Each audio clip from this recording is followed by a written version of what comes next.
여러분들 반갑습니다. 이렇게 나침반 통해서 여러분들 만나 뵙게 돼서 너무나 감사하고요. 하나님께 감사하고 그리고 우리 CGN TV 나침반 께 감사드립니다.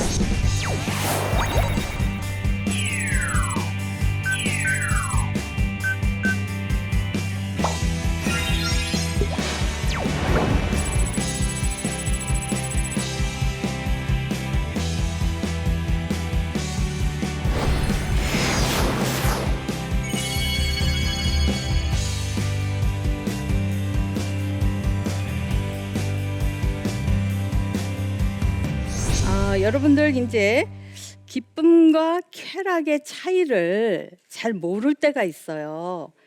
그래서 사실상은 우리 사회에서나 또한 특별히 기독교에서는 쾌락은 나쁘고 기쁨은 좋은 거다. 그렇게 얘기를 하죠.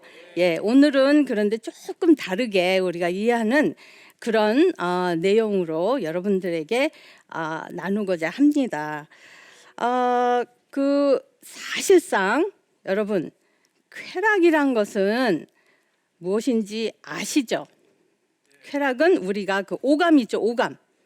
네, 오감으로 느끼는 것이 쾌락이에요. 자, 그래서 한 여름에 이 세상의 모든 나쁜 것을 삼켜 먹을 듯한 그런 소나기가 내립니다. 그 웅장한 소리 좋지 않으세요? 좋죠.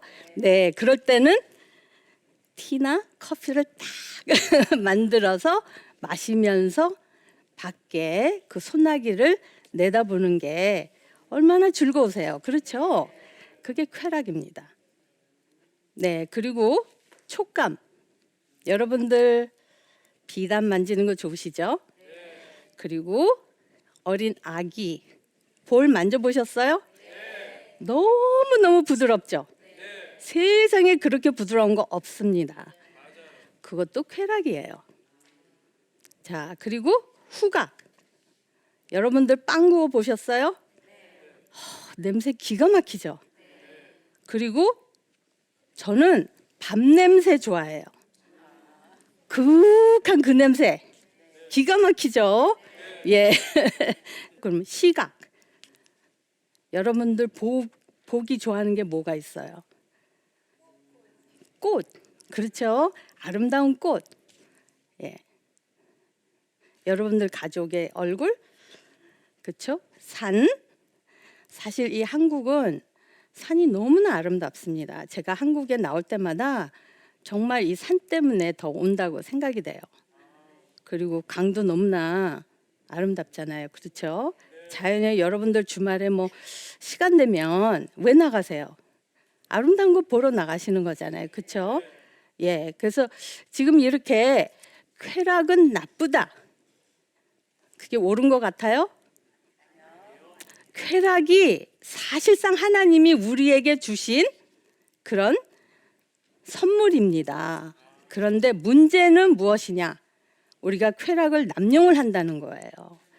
건전한 쾌락이 있는가 하면 건전하지 못한 쾌락이 있는 겁니다. 그래서 우리가 쾌락을 너무 과하게 한다거나 아니면 쾌락을 아예 청교도 같이 절대 안 돼. 좋은 것도 보면 안 되고 맛있는 것도 먹으면 안 되고 아시겠어요?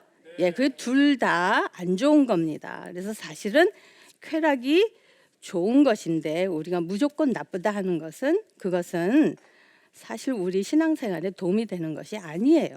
하나님께서 우리에게 그거를 다 아름다운 것을 우리가 즐길 수 있게 허락하신 겁니다. 그런데 문제는 우리가 그거를 적당히 건전하게 건전하게 그것을 누려야 되는데 그렇지 못한 거죠. 네. 그리고 이제 기쁨은 그러면 무엇이냐? 기쁨은 우리가 이 삶을 살 때 뭔가 의미가 부여가 되었기 때문에 우리에게 뜻깊은 그런 상황에서 우리가 경험하는 것을 기쁨이라고 할 수가 있어요. 그러니까 아까 예를 들어서 빵 굽는 냄새 너무 좋아요. 쾌락이죠?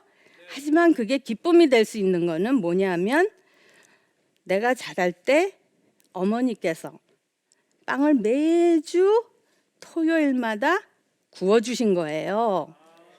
그 무슨 얘기인지 아시겠죠? 예, 그 빵의 냄새는 그냥 후각만이 아니고 어머니의 사랑을 상징하는 겁니다. 아시겠습니까? 네, 그래서 사실 우리는 쾌락은 이거고 기쁨은 이게 아니에요. 어떨 때는 물론 따로따로 경험될 수도 있지만 많은 경우는 쾌락과 기쁨이 같이 경험될 수가 있습니다. 예, 그리고 더 중요한 거 지금 말씀드릴게요. 우리가 쾌락에 빠져 있기 때문에 기쁨의 생활을 못한다. 그러니까 기쁨의 생활을 못하는 이유가 원인이 쾌락의 삶이다. 이렇게 얘기를 하곤 합니다. 그렇죠? 예. 근데 사실상은요, 반대예요. 우리가 기쁨을 누리지 못하기 때문에 쾌락에 빠지는 겁니다. 그러니까 쾌락에 빠지는 게 원인이 아니고 결과라는 겁니다. 제가 이제 조금 이따가 더 상세히 말씀드릴게요.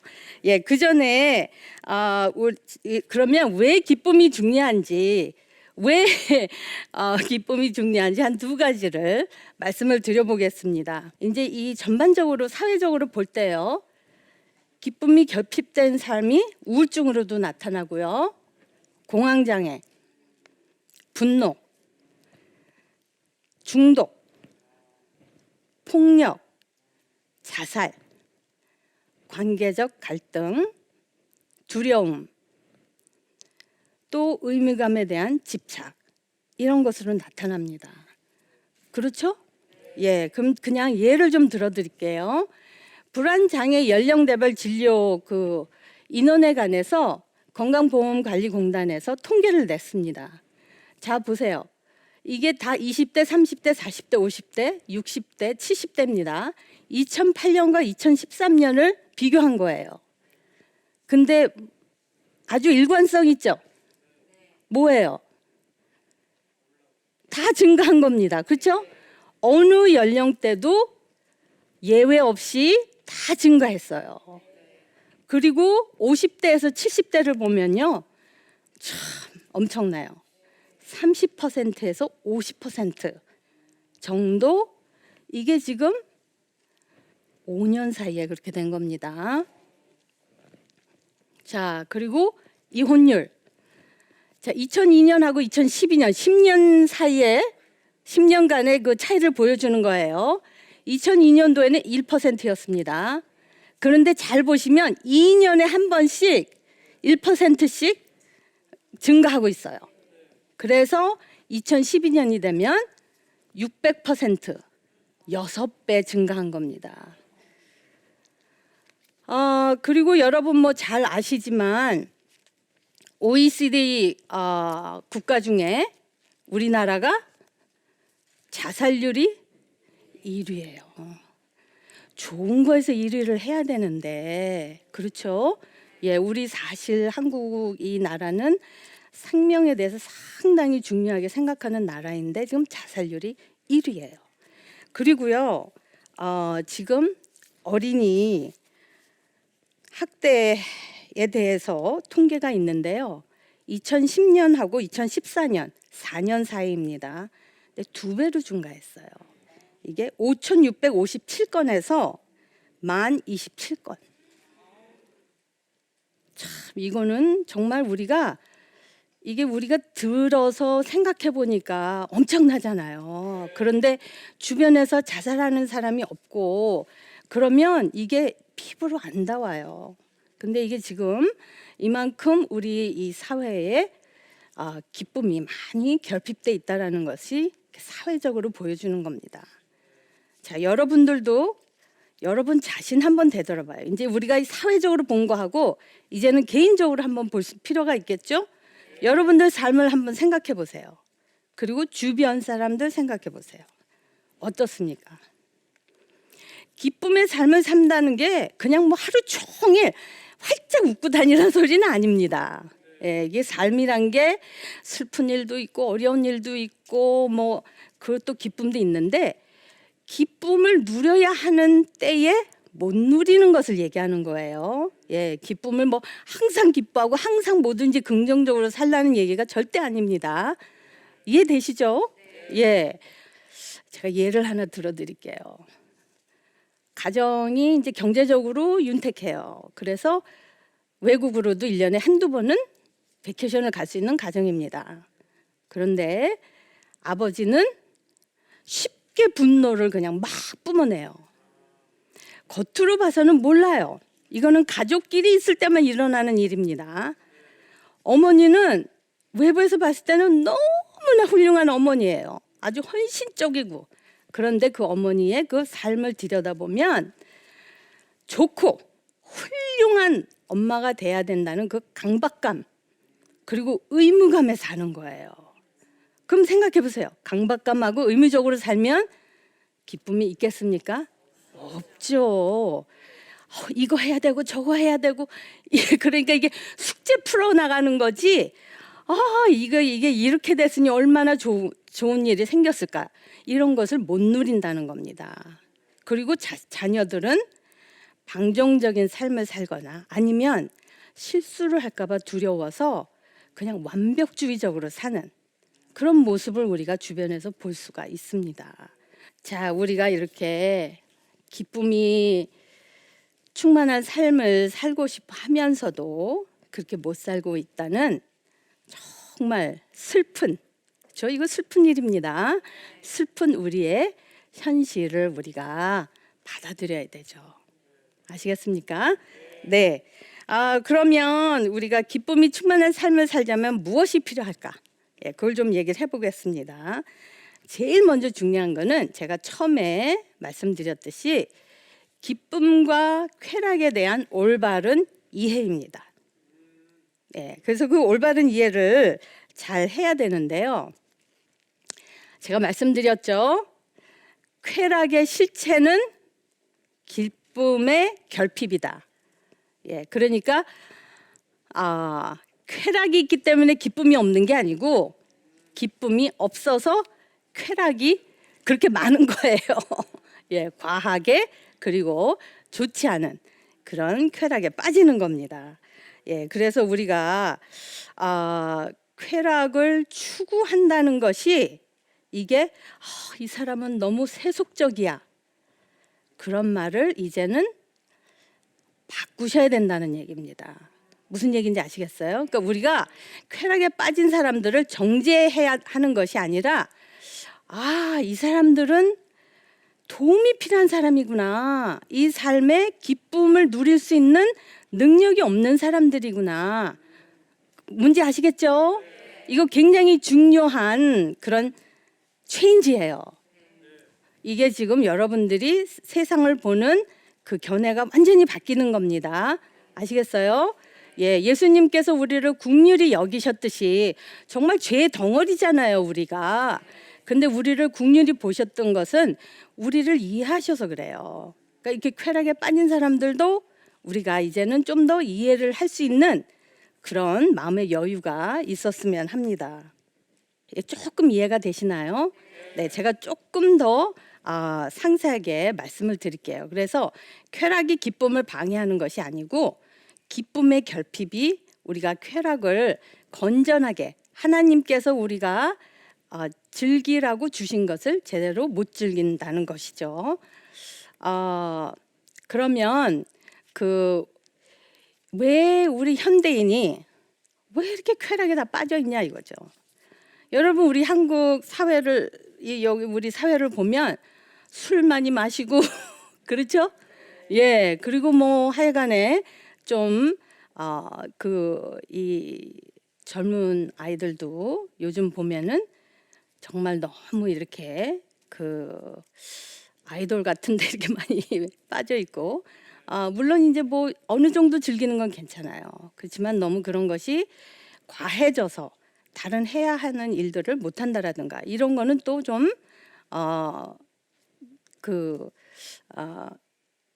좋은 그런 일은 아니라고 볼 수 있습니다. 근데 그게는 왜냐하면요, 우리 마음의 근육이 잘 성장하지 못해서 그래요.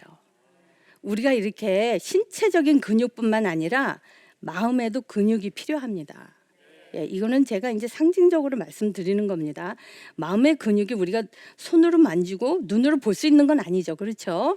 그렇지만 그 마음의 근육이 제대로 성장이 안 돼 있기 때문에 기쁨을 우리가 누릴 수가 없고, 대신에 무슨 일을 하냐면요, 일시적 안심에 대한 집착이 생겨요. 그게 뭐냐면요, 우리는 이 기쁨이 결핍돼 있으니까 그것을 채우느라고 그 쾌락을 건네주는 뭐 물질이든 무슨 행동에서 그 일시적인 안정감을 우리가 찾으려고 집착하는 거예요. 근데 이제 요거를 조금 설명을 드리겠습니다. 이게 무슨 말이야? 일시적인 안정? 뭐 집착? 예, 전부 다 이상한 말이죠. 예, 처음 들으시는 말이라고 생각이 듭니다. 단어야 다 이해가 되시겠죠. 예, 그렇지만 이게 무슨 뜻이냐면요, 제가 예를 들어서 말씀드리겠습니다. 제가 이제 상담했던 백인 여성, 한 50대 여성이 있었습니다. 이분이 대학 졸업하고 좋은 직장이 있었는데요, 1, 2년 하고서는 그만뒀어요. 그런 거 그냥 집에서 심한 우울증 때문에 집에서만 보냈습니다. 그래서 이분이 저한테 상담 오기 전에 정신과 의사한테서도 하고 뭐 집단 상담도 하고 해갖고 거의 20년을 상담을 한 사람이에요.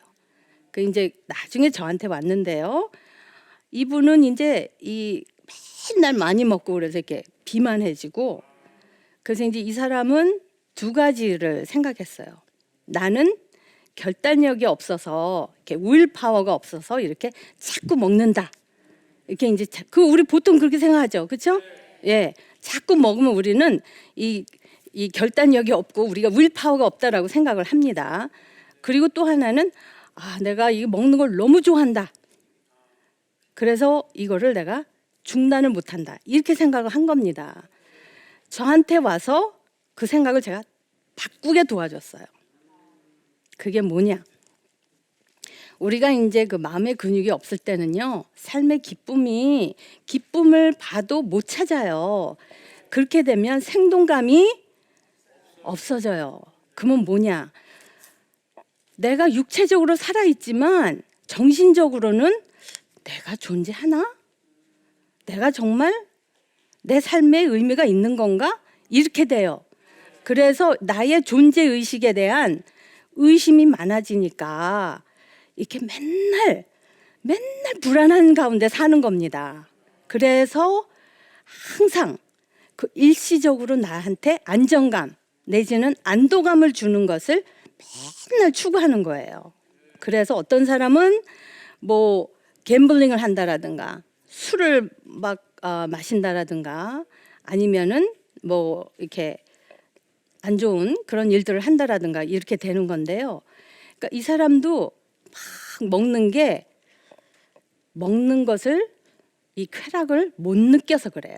우리는 너무 좋아서 먹는다고 생각하잖아요. 잘 생각해 보세요. 쾌락을 느끼면 만족감이 옵니다. 그러면 중단을 할 수가 있어요. 그런데 쾌락을 못 느끼니까 계속 넣는 거예요. 밑 빠진 항아리에 넣듯이. 아시겠어요? 그리고 또한 이게 내가 이것을 먹는 것이 아니라 먹는다는 그 자체가 나는 살아있구나. 나는 존재하는구나. 무슨 얘기인지 아시겠어요? 음식이 아닙니다. 아시겠습니까? 예, 그래서 사람들이 그렇게 일시적인 그런 쾌락에 집착하게 되는 거예요. 그래서 여러분들은 그런 분들을 긍휼하게 보셔야 돼요. 아시겠습니까? 기쁨이 결핍된 그런 삶을 살고 있는 겁니다. 그래서 이 사람들한테 그 마음의 근육이 성장될 수 있게 도와줘야 되는 사람들이에요. 우리가 정죄해야 될 게 아니라 저 세속적인 사람들 언제나 저 변할까, 예수님 안에서 빨리 변화해야 되는데 그런 정죄적인 그런 정죄하는 태도라기보다는 우리가 긍휼한 마음으로 정말 도움이 필요하구나. 예, 그렇게 우리가 됐으면 좋겠어요. 그래서 여러분들이 이제 다음번 강의 때 마음의 근육을 그러면 어떻게 되고 또는 만들어지는가, 그거에 대해서 말씀드리겠는데요. 오늘 얘기한 거 조금 복습할게요. 예, 첫째로 무슨 얘기했어요? 네, 기쁨과 쾌락의 다른 점. 그렇죠? 예, 그리고 또 기쁨이 왜 필요한가? 뭐라 그랬죠? 기쁨이 왜 중요한가? 하나님이 우리가 기쁜 삶을 살아야 된다고 했는데 우리는 그렇게 못 산다는 거. 그리고 우리 자신들도 기쁨의 삶을 살기를 원한다는 거. 그렇죠?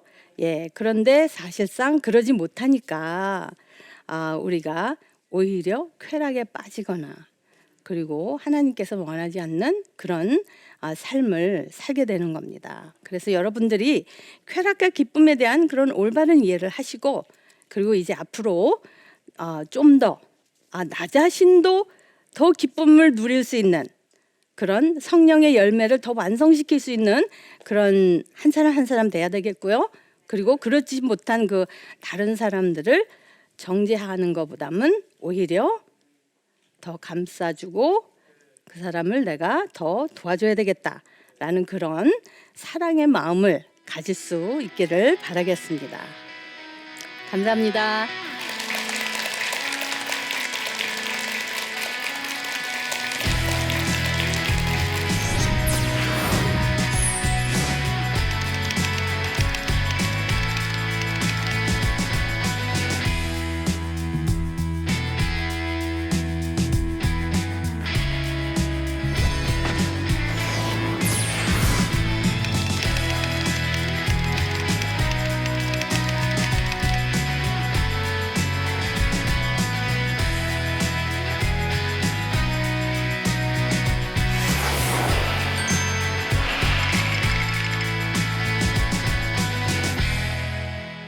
네, 저의 그 유익한 강연을 다 들으셨는데 질문 있으신가요?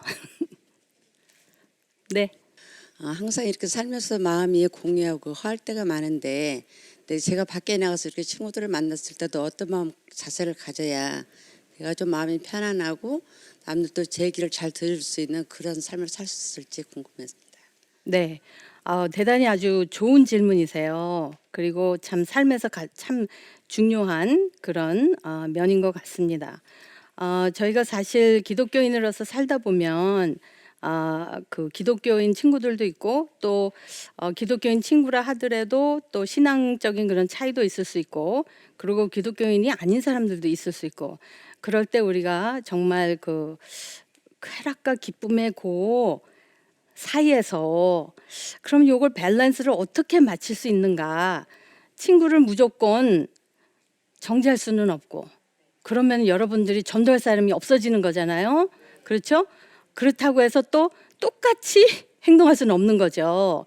예, 그래서 이게 이제 우리가 마음의 근육이 생기면 다음번에 이제 강의를 하게 되는데 지혜가 생기는 겁니다. 그래서 우리는 옳으냐 틀리냐를 찾는 게 아니라, 기독교인은 너무 이렇게 이게 옳고 이건 틀리다 이게 아닙니다. 이건 잘못됐다 이거보다는 뭐가 지혜로운 것인가.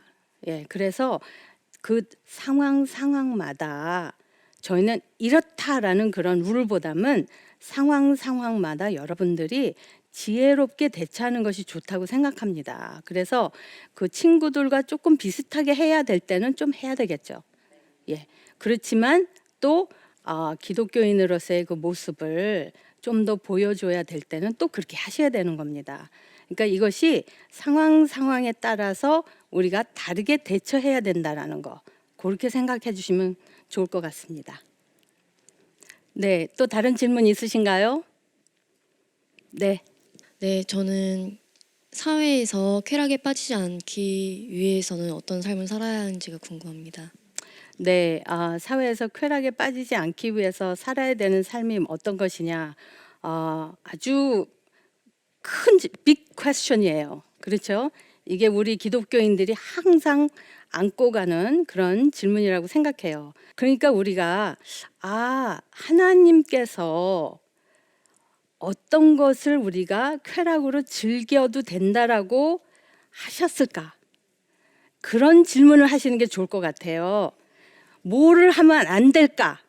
그런 질문보다는 하나님께서 나에게 하나님의 자녀로서 이렇게 나에게 건강한 신체도 주시고 이렇게 이 오감 느낄 수 있는 이것을 주셨는데, 그러면 하나님께서 내가 이것을 쾌락으로 즐기고 또 어느 정도껏 해야 되는 건지 그거에 대해서 좀 더 우리가 생각을 해야 될 것 같아요. 그리고 우리가 이제 교회에서 쾌락은 나쁘다 했기 때문에 조금만 뭘 해도 막 죄책감이 생길 거예요. 예, 그렇기 때문에 여러분들이 이제 지금부터는 조금씩 그거를 풀어주고 그러면서 정말 그 좋은 이 알맞은 밸런스를 찾으셔야 됩니다. 예, 그래서 무조건 쾌락을 물리치거나 아니면 무조건 빠지거나 그런 모습이 아니고 적당히 우리가 하나님의 자녀로서 쾌락을 즐길 수 있는 것은 즐기되, 하지만 그것을 너무 과하게 한다거나 아니면은 하지 말아야 되는 그런 쾌락도 있지 않습니까? 예, 그건 절대 하지 말아야죠. 그렇죠? 예, 그렇게 뭐 썩 좋은 대답은 아니겠지만요. 그래도 한번 좀 시험해 보세요. 아유, 정말 좋은 질문들 주셨어요, 오늘. 여러분들하고 이렇게 강의를 끝나고 나니까 참 더 가까워진 그런 느낌이 듭니다. 오늘은 저희가 기쁨과 쾌락의 관계, 그리고 우리가 기쁨의 삶을 살지 못하고 있으며 그렇지만 하나님께서 우리가 기쁨의 삶을 누리기를 바라듯이 우리 자신도 누리기를 바라고 있다라는 점, 그리고 이제는 우리가 좀 더 그 기쁨의 모습과 그 다음에 건전한 쾌락의 모습을 우리가 잘 하나님 뜻 가운데 이렇게 이뤄 나갈 수 있는 그런 지혜로운 한 사람 한 사람 될 수 있도록 그런 삶을 살아갈 수 있기를 바라겠습니다. 감사합니다.